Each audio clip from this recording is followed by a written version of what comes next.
मेरे इस चैनल पर आने वाले सभी श्रोता, दर्शक, सबको मेरा सादर सप्रेम नमस्कार। भारत की स्वतंत्रता संग्राम का, संघर्ष का इतिहास, क्रांतिकारियों का इतिहास,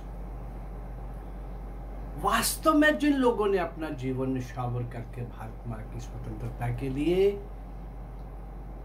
अर्पित हो गए, समर्पित हो गए, निछावर हो गए और जिनको इतिहास में स्थान नहीं मिला, उनकी हम चर्चा कर रहे हैं पिछले कुछ महीनों से। और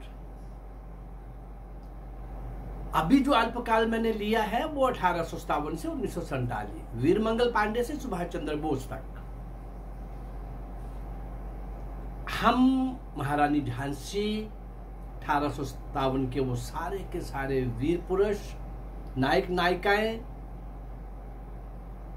चलते चलते उन सब के दर्शन आपको कराते हुए उनकी वीरता, उनका शौर्य, उनका समर्पण, उनका त्याग, उनकी तपस्या, भारत की स्वतंत्रता के लिए अनूठा प्रयास, पहला स्वतंत्रता संग्राम, बड़े पैमाने पर उसको स्वतंत्रता का युद्ध कहा जा सकता है। वो कितना सफल हुआ, उसके क्या कारण रहे, हम इन बातों को बहुत डिस्कस कर चुके हैं। उसकी भूमिका, उसकी उपलब्धियां, उसमें किस किस ने भाग लिया, किन किन लोगों का योगदान था, उसमें विस्तार से मैंने आपके सामने रखने की कोशिश की है। वहीं से चलते चलते हम 1924-25 को पहुंचे हैं। 1916 में यद्यपि इनका प्रवेश हो गया था बाल गंगाधर तिलक का, लेकिन 1924 में जब उन्होंने नारा दिया स्वराज्य हमारा जन्मसिद्ध अधिकार है, कांग्रेसियों के पेट तो गड़बड़ हो गए, बहुत दर्द उठा उनको।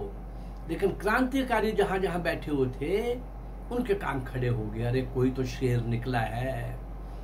इन भीख मांगने वाले भिखमंगों के साथ और अंग्रेजों को येन केन प्राक्रेन या जाने अनजाने में सहयोग करने वाली कांग्रेस के अंदर कोई तो एक शेर निकला है। शेर पैदा होने शुरू हो गए थे, लाल बाल पाल, बाल गंगाधर तिलक, लाला लाजपत राय और बिपिन चंद्र पाल, ऐसे और भी अनेक, और सुभाष चंद्र बोस तो आगे जाके थे ही थे। हम अभी ले रहे थे 26-27 का, 25 का, वो समय जब काकोरी ट्रेन डकैती हुई, वहां तक हम पहुंचे थे। वो डकैती भी मैं आपके सामने रख चुका हूं। वो अंग्रेजों के खिलाफ युद्ध लड़ने के लिए, शस्त्र संग्रह के लिए, धन संग्रह का एक प्रयास था। और ये पहली बार सरकारी खजाना लूटने का उस प्रकार का बड़े पैमाने पर, किसी समय वासुदेव बलवंत फड़के ने भी बहुत पहले ये प्रयास किया था। और बहुत पहले भी नहीं, 1857 के बाद, जब एक तरफ अंग्रेज बहुत सख्ती कर रहे थे, टेरर क्रिएट कर रहे थे कि कोई नाम ही ना ले आजादी का, हमारे खिलाफ इतना बड़ा युद्ध कैसे हो गया, इतनी दिशाओं से इतने लोग कैसे हमारे खिलाफ लड़ने के लिए आ गए। और इसलिए अब क्या किया जाए, कोई बोलेगा तो जुबान काट देंगे, कोई हिलेगा तो सीखचों में बंद कर देंगे, उठाएगा सर तो कलम कर देंगे। इस सोच के साथ अंग्रेज सरकार इस देश के अंदर आतंक का, भय का वातावरण बना रही थी। उसी बीच में मैंने आपके सामने वासुदेव बलवंत राय फड़के को भी रखा है, महाराष्ट्र के उस वीर सपूत को, किस प्रकार से वो शिवाजी के नक्शे कदम पर चल करके गुरिल्ला युद्ध, किस प्रकार से वो अंग्रेजों को नचा रहा था और किस तरह की वो धन संग्रह करता था और कैसे वो शस्त्र खरीद कर स्वयं और अपने साथियों को और अंग्रेजों को नचाता रहता था, अंग्रेज उसके पीछे और वो आगे आगे। ऐसे बहुत सारे वीरों का जो इस महायज्ञ में आहुति पड़ी है। आज हम जो ले रहे हैं उस काकोरी ट्रेन डकैती के अन्य सहयोगी मैंने जो आपके सामने रखे हैं, आज मैं पहुंचा हूं मुकंदी लाल गुप्त पर। ककोरी ट्रेन डकैती में सक्रियता से भाग लेने वाले क्रांतिकारियों में एक मुकंदी लाल गुप्त, इटावा जिले के औरैया नामक नगर के रहने वाले, अच्छा व्यापार, अच्छी बिजनेस फैमिली से, लेकिन वहीं पर एक विद्यालय चलता था जिसमें प्रधानाचार्य के रूप में गेंदालाल दीक्षित काम करते थे। गेंदालाल दीक्षित एक बहुत बड़े क्रांतिकारी, उनका मैं पहले ही आपको एक अलग से वीडियो दे चुका हूं। बहुत बड़े क्रांतिकारी, कमाल के क्रांतिकारी। गेंदालाल दीक्षित एक विद्यालय में प्रधानाचार्य थे। वो अपने छात्रों को शिक्षा दिया करते थे कि अंग्रेजों के खिलाफ लड़ने के लिए सब भारतीयों को 3 प्रकार से सहयोग करना चाहिए। वो क्या? स्वयं जो लड़ सकता है वो स्वयं लड़े, जो लड़ रहे हैं उनको शस्त्र खरीद के दे, फ्रंट लाइन पर जो आ गए हैं, और ये दोनों काम अगर वो नहीं कर सकता तो शस्त्र संग्रह के लिए धन दे। स्वयं लड़े, शस्त्र खरीद के दे, या फिर उस खरीद के लिए धन दे। ये बातें मुकंदी लाल गुप्त के पास भी विद्यार्थियों के द्वारा पहुंचती थी। ऐसे लोग आपस में कहीं ना कहीं मिल ही जाते हैं। मुकंदी लाल गुप्त ने गेंदालाल दीक्षित के साथ संपर्क बढ़ाया। गेंदालाल दीक्षित तो बहुत तब तक बन चुके थे, प्रत्यक्ष अप्रत्यक्ष उनका बहुत बड़ा योगदान हो चुका था। मैंने उनके वीडियो के अंदर वो सारी उनकी कितने वो महान व्यक्तित्व के मालिक थे, और क्या बिजली थे, क्या वो क्रांति की एक ज्वाला थे। वो जब संपर्क बढ़ा तो आपस में कई तरह की बातें होने लगी, मीटिंग्स होने लगी। यद्यपि इन दोनों का अभी तक किसी एस्टैब्लिश्ड क्रांतिकारी दल से कोई संबंध नहीं था, पर इसी कालखंड में क्या हुआ, इसी कालखंड के अंदर पुलिस को सूचना दी गई। पुलिस को सूचना मिली और मुकंदी लाल गुप्त को गिरफ्तार कर लिया गया। गेंदालाल दीक्षित को भी गिरफ्तार कर लिया गया। मैनपुरी जेल कांड के नाम से एक पहले बहुत बड़ा केस चल चुका था। वो गेंदालाल दीक्षित के एपिसोड के अंदर मैंने वो सारा विस्तार से बताया है। मैनपुरी जेल कांड षड्यंत्र के नाम से जो था, उसी के अंतर्गत ये भी वही एक सीन था, वही एक केस था।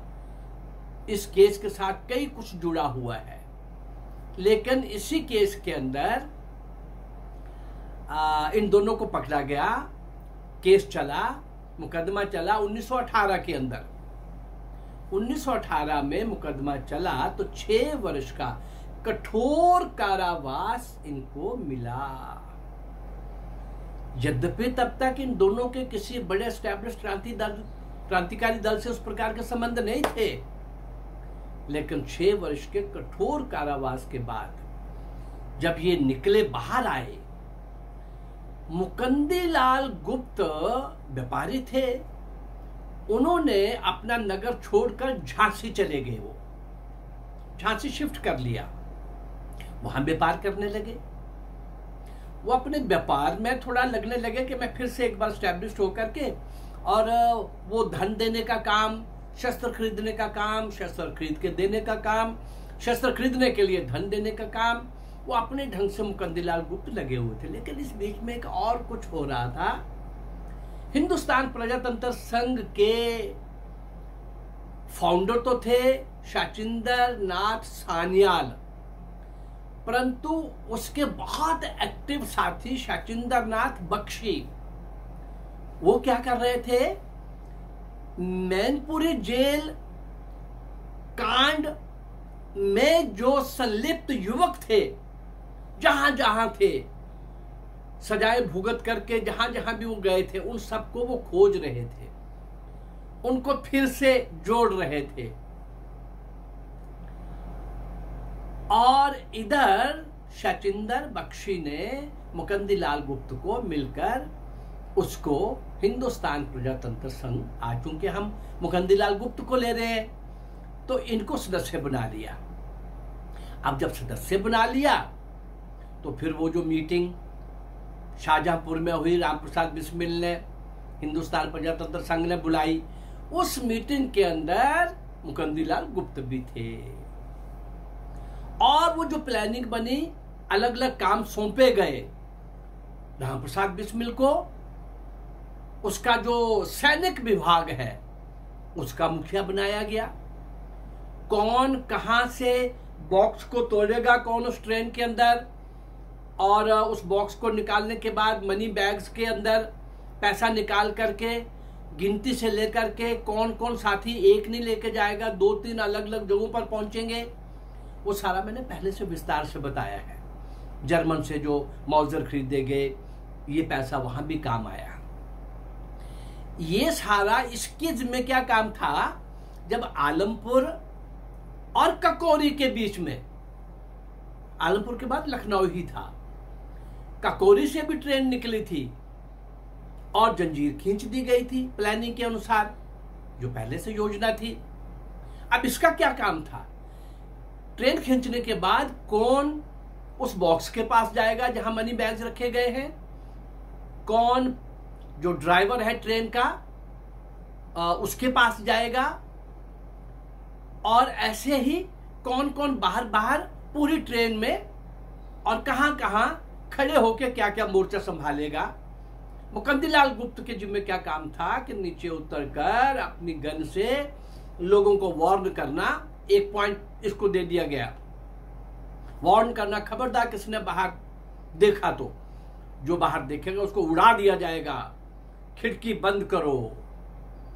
ये काम बाकी साथियों के साथ मुकंदीलाल गुप्त ने भी उस कांड के अंदर किया। अब उस समय तो इनकी गिरफ्तारी नहीं हुई। झांसी क्रांतिकारियों का गढ़ भी बन गया था और क्रांतिकारी गतिविधियों का भी केंद्र बन गया हुआ था, और वहीं से ये शाहजहांपुर के अंदर मीटिंग के में आए थे और उसके सदस्य भी बन चुके हुए थे हिंदुस्तान ये प्रजातंत्र संघ के। और फिर वही इतिहास, फिर वही गद्दारों का इतिहास, जिसके कारण से हमारा देश गुलाम हुआ। ये सब अच्छा चल रहा था, ककोरी हो चुका था, ये अभी अरेस्ट नहीं हुए थे, ये हाथ में नहीं आए थे,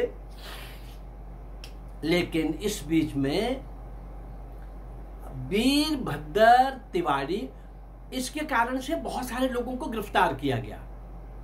उनमें वीरभद्र तिवारी और बनवारी लाल, ये भी 2 सहयोगी थे, लेकिन अभी अधकच्चे होंगे।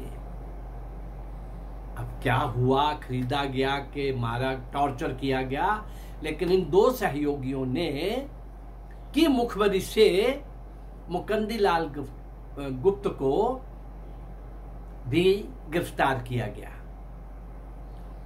और इस गिरफ्तारी में बाकी मैंने सुनाया है कि कैसे मुकदमा चला और कैसे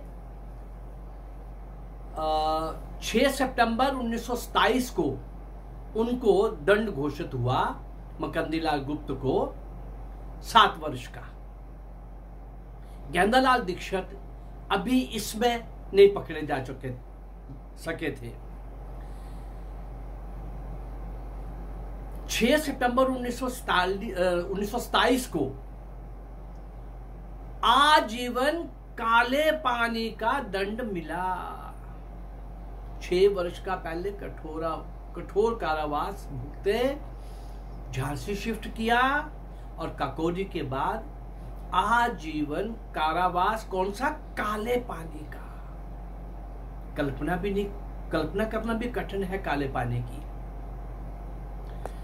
लेकिन 10 वर्ष के बाद 10 वर्ष के बाद, क्योंकि शरीर जर्जर हो चुका था, काला पानी तो आजीवन तो क्या, 1 साल तो क्या, 1 महीना तो क्या, 24 घंटे भी कोई माइका लाल वहां बिता दे तो उसको रात को भी स्वप्न आएंगे कि मैं कहां था, किस नर्क में था।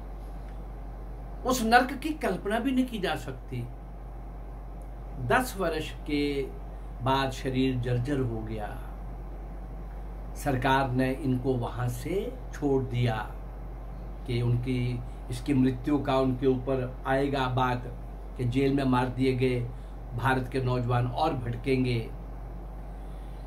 अभी थोड़ा सा सेहत बनाई, थोड़े साल घर में रहे, क्रांतिकारियों के साथ बराबर संपर्क बना रहा,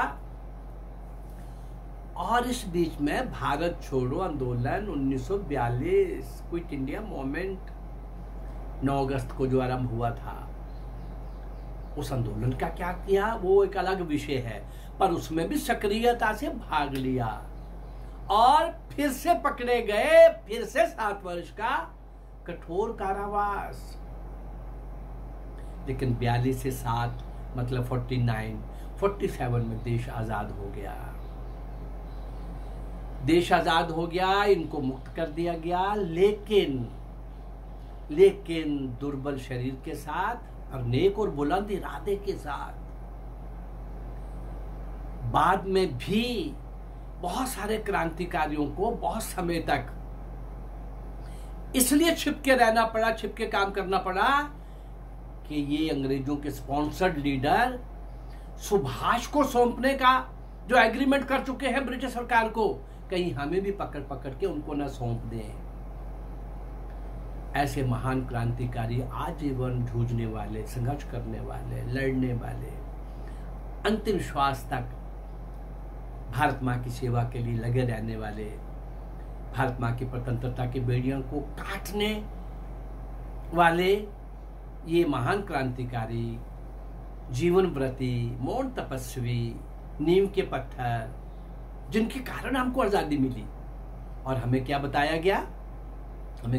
गया, वो मैं हर बार कहता हूं, हमें आजादी कैसे मिली, जो वो मजाक करते हैं, इतना बड़ा क्रूअल जोक, ऐसा कोई क्रूर मजाक और हो नहीं सकता।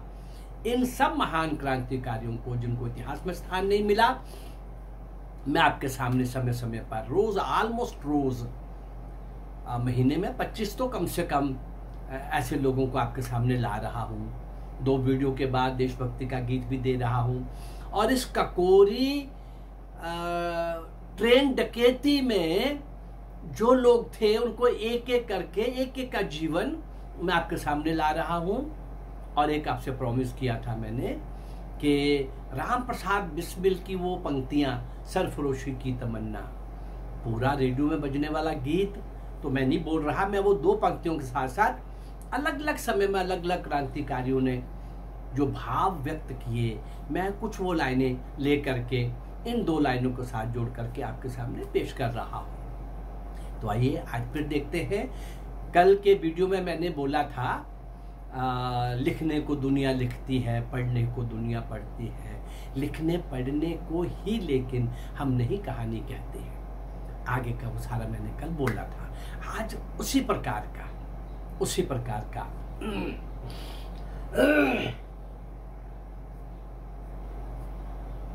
पीने को दुनिया पीती है, जीने को दुनिया जीती है।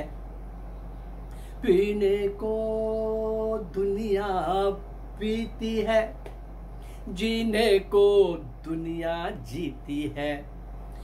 पीने जीने को ही लेकिन हम नहीं जवानी कहते हैं। तो किसको कहते हैं हजूर? मातृभूमि की बलिवेदी पर, मातृभूमि की बलिवेदी पर राष्ट्रभाव से ओतप्रोत होकर, अरे रख दे जो स्वयं शीश अपना, हम उसे जवानी कहते हैं। सरफरोशी की तमन्ना अब हमारे दिल में है। देखना है जोर कितना बाजुए कातिल में है। सरफरोशी की तमन्ना अब हमारे दिल में है। ककोरी डकैती में जो अद्भुत इरादे के, नेक और बुलंद इरादे के शूरवीर, शौर्य और वीरता की पराकाष्ठा पर बैठे हुए, भारत मां की स्वतंत्रता के महायज्ञ में अपने आप को आहुत करने वाले, इन सब लोगों को एक एक को मैं आपके सामने ला रहा हूं। और जब तक ये ककोरी का इनके साथियों को साथ लाऊंगा, तब तक राम प्रसाद बिस्मिल की रांची जेल में लिखी गया ये गीत, जो बाद में गाया गया, खूब गाया गया। अभी वो गीत नहीं मैं गा रहा, उस गीत की केवल पहली 2 पंक्तियों के साथ और कई क्रांतिकारियों के भाव आपके सामने ला रहा हूं। मेरा ये प्रयास अगर आपको अच्छा लग रहा है, उन महान क्रांतिकारियों को श्रद्धांजलि संबोधन के द्वारा, गीत के द्वारा, कविता के द्वारा आज के इस जनरेशन को, इस पीढ़ी को पता चले कि आज़ादी लेने के लिए कितनी कीमत चुकाई है। बिना खड़क बिना ढाल चरखे न दे दी, आंदोलन 2-4 जो हुए फेल हुए। गांधी ने जन नायक बनने का, जन आंदोलन चलाने का श्रेय उनको जाता है। गांधी मान ले कि नेहरू और उसके बाप की तरह के गद्दार स्पॉन्सर्ड लीडर नहीं थे, लेकिन अंग्रेजों को सूट करते थे। गांधी और नेहरू की जेलें वो नहीं थी जो सावरकर की थी, जो भगत सिंह की थी, जो चंद्रशेखर आजाद तो खैर पकड़े ही नहीं गए आखिर तक। आजाद था, आजाद हूं, आजाद रहूंगा कह करके अपने आप को समाप्त करने वाले, आजीवन संघर्ष करने वाले, लड़ने वाले, उनकी जेलें। और ये तो आराम से उस जेलों के अंदर सारा कुछ करते थे, बुक्स भी लिखते थे वगैरह वगैरह। लेकिन उन असली हीरोज को, उन नायक और नायिकाओं को मैं आपके सामने ला रहा हूं, जो अज्ञात हैं, अनसंग हैं। वो लाने का एक प्रयास मेरा जो चल रहा है। लगता है कि आप सबको ये मेरा प्रयास अच्छा लग रहा हो।